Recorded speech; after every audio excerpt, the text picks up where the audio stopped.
Danilo limpou, pé direito, bateu. O toque de cabeça, olha o gol.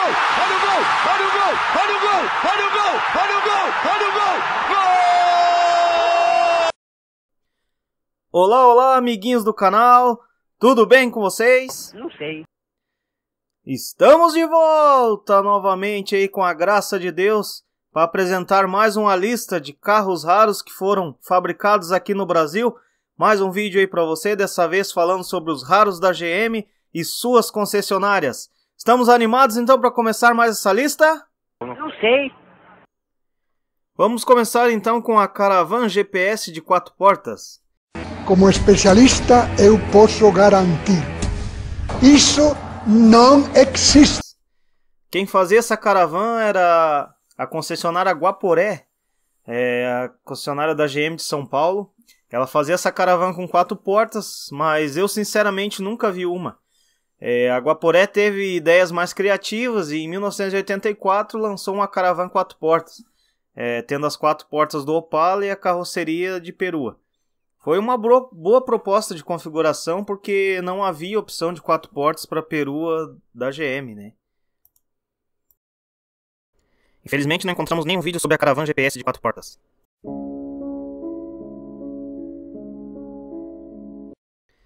Chevy C15. A Chevrolet C14 foi a segunda picape GM nacional lançada em 1964, substituindo as Chevrolet 3100, mais conhecidas como Chevrolet Brasil. A C14 teve mais 3 versões, a C14-14, modelo de cabine dupla, e a C14-16, mais conhecida como veraneio, e a C15, que se diferenciava apenas pelo maior comprimento do chassi. Potente, robusta e espaçosa para até 3 passageiros e, acima de tudo, confortável, a C15 era preferida pelos agricultores e fazendeiros. Um dos motes da campanha publicitária do utilitário da GM dizia que o trabalho não precisava ser sacrifício para ninguém. Contava a seu favor a funcionalidade tanto no serviço pesado quanto nos passeios do fim de semana. Caravan Diplomata SE 92. A Caravan Diplomata SE 92 4.1 S com câmbio de 5 marchas. Este acho que é o modelo da linha Opala mais raros, pois, segundo dados, só foram feitas 11 no ano derradeiro da sua produção entre manuais e automáticas. A linha Opala só foi receber o câmbio de 5 marchas no motor de 6 cilindros em 1992, e de janeiro a abril de 92, mais ou menos. E desde que a linha Opala Caravan recebeu sua última remodelação em 91, já foi diminuindo bastante o número de Caravan Diplomata SE produzidas. Acho que devido ao preço bastante elevado e também à baixa procura, a Chevrolet decidiu não fazer muitas unidades. Chevette 4 portas. O Chevette 4 portas foi produzido no Brasil de 1978 a 1982 e depois em 1987. Sua destinação era o mercado de exportação para Uruguai e Colômbia, mercados esses nos quais as versões 4 portas sempre foram muito bem aceitas. Algumas unidades, porém, escaparam da exportação e ficaram por aqui, encomendadas por taxistas ou algum fanático, normalmente funcionário de concessionária GM, já que tinha acesso mais fácil a encomendar esse tipo de produto. Opala El Camino. A GM chegou a produzir protótipos de uma picape baseada no Opala, da mesma forma que a Chevy El Camino, derivada do Chevelle. Isso aconteceu no começo de 1973 e, segundo a revista 4 Rodas de fevereiro daquele ano, o modelo teria sua produção iniciada junto com a versão perua do Opala, a Caravan, logicamente, e seria a primeira picape de luxo do Brasil e também a primeira derivada de um carro de passeio. Contudo, como sabemos, o projeto acabou cancelado e a primeira picape derivada de um carro de passeio no Brasil foi a Fiat 147 Picape, lançada em 1978. Só que muitos donos de Opala aí, encantados com a ideia, resolveram recortar seus Opalas e fazer picapes, né? Artesanais. Então eu fico imaginando, né, a ideia do cidadão, o que leva um cidadão dono de um Opala cortar o Opala para fazer uma picape. Cachaça! Monza SR 290. Esse modelo é muito interessante, pois foi alongado em 290 mm e era equipado com bar, TV, vídeo, telefone, geladeira e levava um motor 1.8 turbo debaixo do capô. Infelizmente não encontramos nenhum vídeo a respeito do Monza SR 290. Chevette automático. No começo do ano de 1985, lá por março ou abril, a GM, talvez por pensar que a linha 1985 foi fraca em novidades, trouxe um equipamento muito interessante, a transmissão automática. Assim, a fábrica conseguiu a rara façanha de ter a opção do câmbio automático em todos os modelos de sua linha. Antes, só a Chrysler, em 1979, conseguira o feito, tendo apenas 2 modelos básicos em produção. Apesar do forte preconceito em relação aos câmbios automáticos, algo que infelizmente ainda perdura, né? A fábrica trouxe essa novidade para sua linha, e coube ao Chevette, uma caixa automática fabricada pela Isuzu com 3 velocidades. Efetivamente não era muito moderna, apenas para lembrar, o Dodge Polara lá em 1979 trouxe uma transmissão com 4 velocidades, né? Mas era muito robusta e confiável. E o seu manuseio era fácil, era só apertar o botão do lado esquerdo da manopla e levar a alavanca até a posição desejada. Só não dava para empurrar o carro para pegar no tranco, né? Algo impossível em todos os automáticos. E com essa nova opção, a GM socializou a transmissão automática para os carros mais baratos daquela época. Vale dizer ainda que alguns concorrentes, como o Gol e o Uno, nunca tiveram essa opção, né? Mesmo assim, apesar do conforto, a opção do câmbio automático nunca foi um grande sucesso. Hoje, ver um Chevette automático é questão de muita sorte. Corsa GSI. Antes de comentar aqui, algumas pessoas podem se perguntar: o que é um Corsa GSI? Não sei! Mas que raio há de tão diferente nesse Corsa? Parece um Corsa como qualquer outro. Não sei! Aqui vai um pouco da história do carro para aqueles que não conhecem. O Corsa GSI foi trazido pela Chevrolet ao Brasil direto da Hungria e sua tarefa era concorrer com os carros de sua categoria e que hoje também já tem status de clássicos, como o Uno Turbo e o Gol GTI. Foi apresentado no Salão do Automóvel em outubro de 1994 com as mais recentes tecnologias de emissão de gases com a válvula EGR e a bomba secundária de ar comercializada entre 1995 e 1996, com uma venda de pouco mais de 2.500 unidades em todo o território nacional. Equipado com o motor X16XE importado, possuía injeção sequencial de combustível, taxa diferenciada em relação a outros motores 1.6 16 válvulas da GM.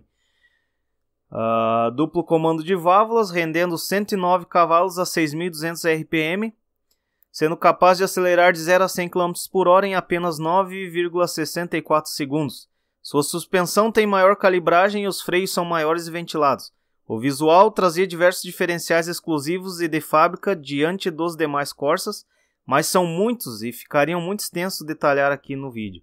Os mais nítidos, além do teto solar, são os bodykits exclusivos compostos de para-choques e grades diferenciados, saias laterais em 3 partes e aerofólio, todos na cor do carro. Chevette Summer.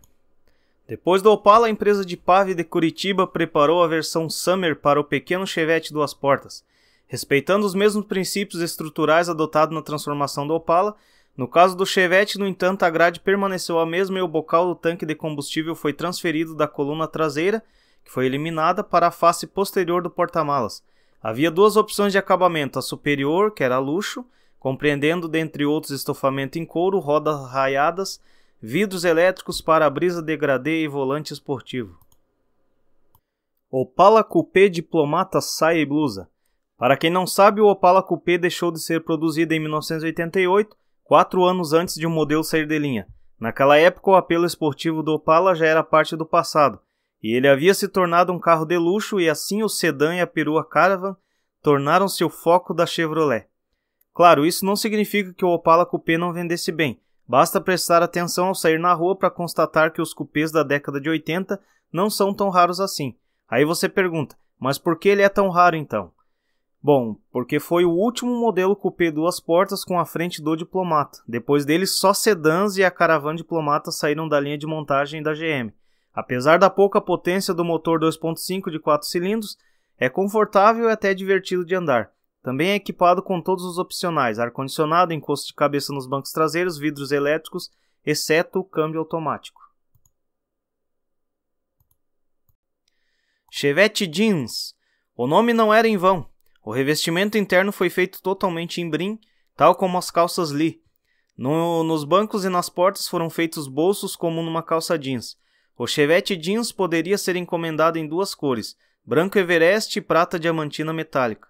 O painel e os revestimentos plásticos eram pretos, combinando com o revestimento. Externamente, o único detalhe que diferenciava esta versão era o adesivo Chevette Jeans, aplicado no paralamas dianteiros. A versão, disponível apenas em 1979, é bastante difícil de achar ultimamente, principalmente com os revestimentos internos em bom estado. Monza conversível. O trabalho consistia em desmontar completamente o interior do veículo e alguns componentes externos como faróis, para-brisas e para-choques, e em seguida fazer uma caixa sem tampa para reforçar a estrutura monobloco.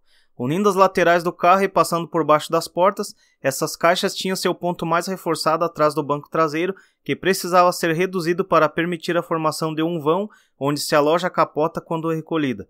De bom diâmetro e em forma de V invertido, saíam daí dois tubos que iriam se unir um de cada lado aos reforços embutidos abaixo das portas. Além de todas essas transformações estruturais, ainda eram feitas várias outras no interior do carro, como engates da capota, novas laterais traseiras para embutir os reforços e alto-falantes, entre outras. A modificação interna ficava por conta dos bancos Recaro. Chevette SR. Rumores de uma versão mais potente surgiram no Salão do Automóvel de 1978.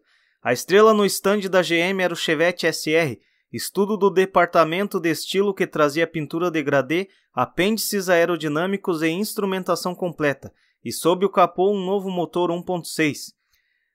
A ideia ficou só no protótipo até ser retomada em 1980, após o sucesso do modelo hatch.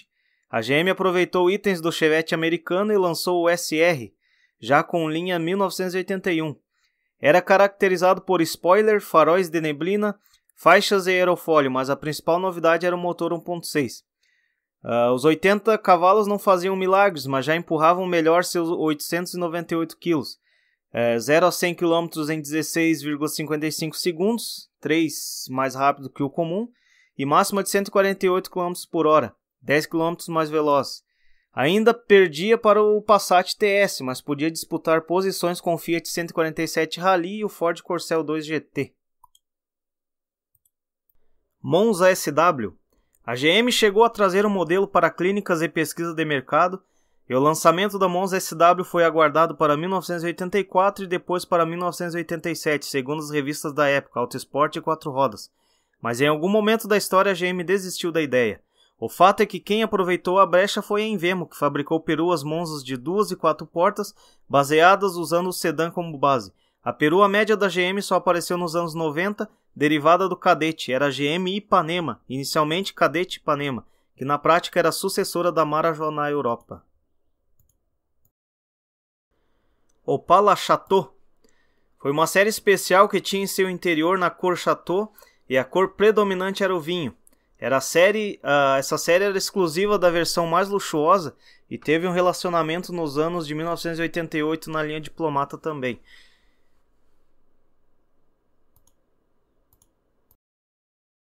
Monza SR Esportivo 1985.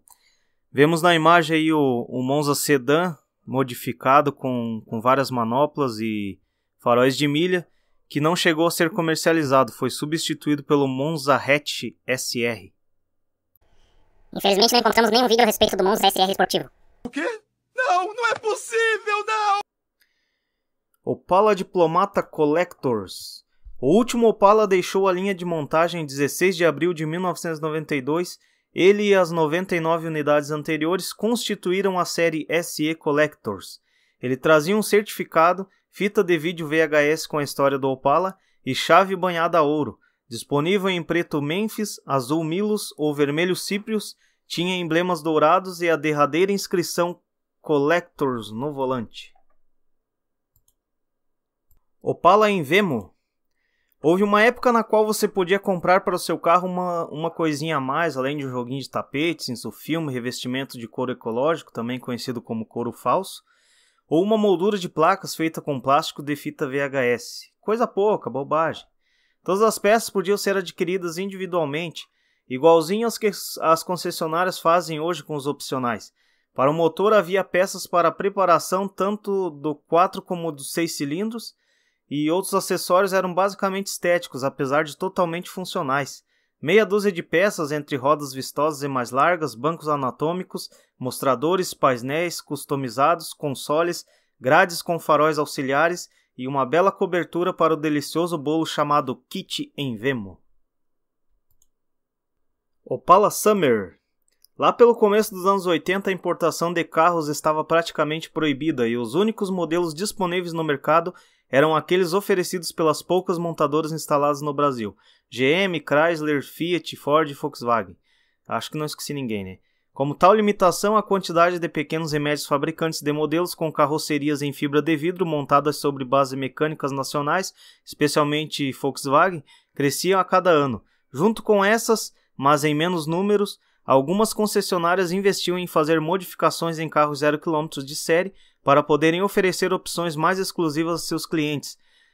Uma dessas concessionárias era a curitibana Dipave Chevrolet, criadora das versões conversíveis para o Chevette, que a gente já falou, e para esse Opala, o Opala Summer. Opala SS 1971.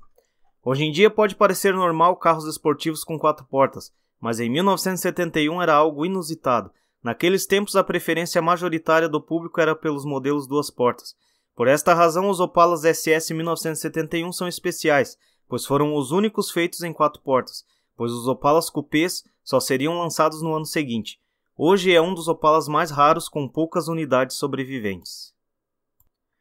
Opala Diplomata Avalone Presidencial.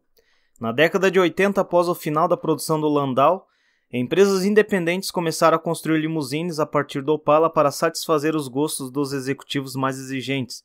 Essas empresas foram a Invemo, a Sulan e a Avalone.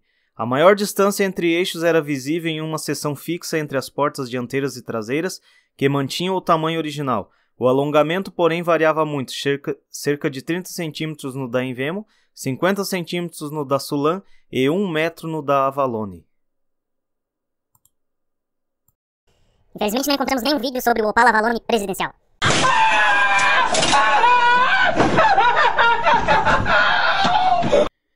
Bem, amiguinhos, por hoje é só. Foram esses aí os modelos que a gente encontrou. Claro que tem muitos mais modelos, né? Se você souber de algum, você pode nos indicar aí nos comentários, que a gente vai estar pesquisando e provavelmente fazendo o volume 2 dos raros da GM, ok? E lembrando aí, não esquece de se inscrever no nosso canal. A gente também tem um outro canal aí, o Galpão do Automóvel Setor Executivo, no qual a gente faz as reformas aí de carros antigos. Estamos começando agora, então o canal ainda tá meio... Tá engrenando ainda, então eu peço desculpa aí de todos vocês. Nós não somos nenhum profissional, mas estamos tentando melhorar aí a cada vídeo, a cada dia, ok? Muito obrigado aí pela sua companhia e até o próximo vídeo.